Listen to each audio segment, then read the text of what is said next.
Action.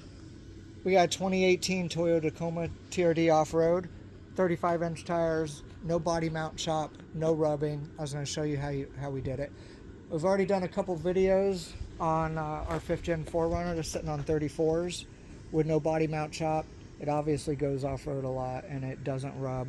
We've also done the same formula on a buddy's 5th Gen 4Runner TRD off-road, no rubbing.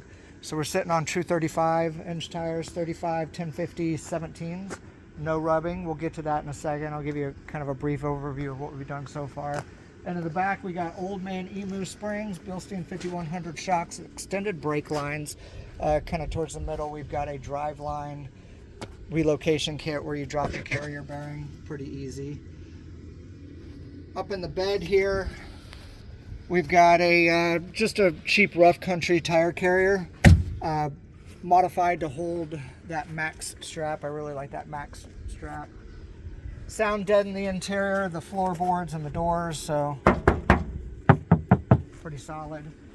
Wheels, I had to move up to a 17-inch wheel because we're limited in tire sizes for the 16s. So these are FJ Cruiser wheels, Toyota T100 hubcaps, and Kenda cleavers, 35, 1050, 17-inch tires.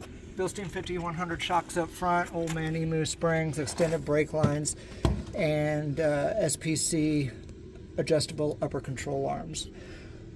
Underneath, we don't really need to show it, but I've got 4 skid plates, all RCI skid plates. Those have been coming in handy. So to make this work,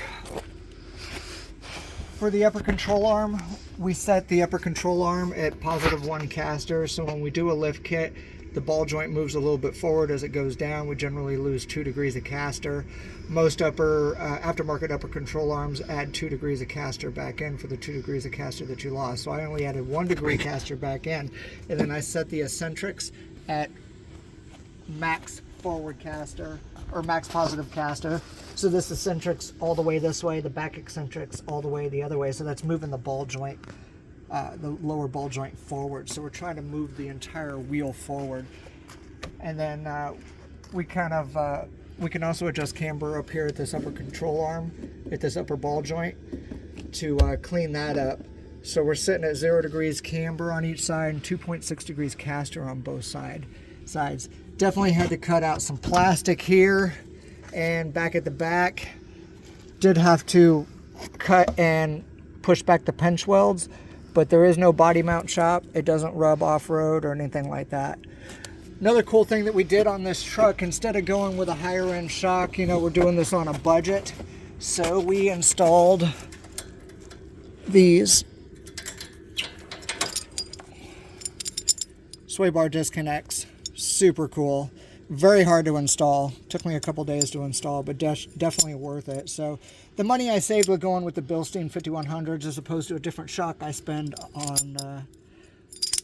on these. So it gives me a little more articulation. And even with that increased articulation, we're not getting any tire rubbing. So between the alignment and then also the tire width, I'm only going with a 1050 wide tire, and I'm not doing any crazy offset. The wheels aren't sticking out. I don't have that nice big bro stance. Because I don't have the bro stance, because I don't have big fat tires, and because I've got the alignment specs pushing the wheel forward, we don't need the body mount chop. Thanks for watching.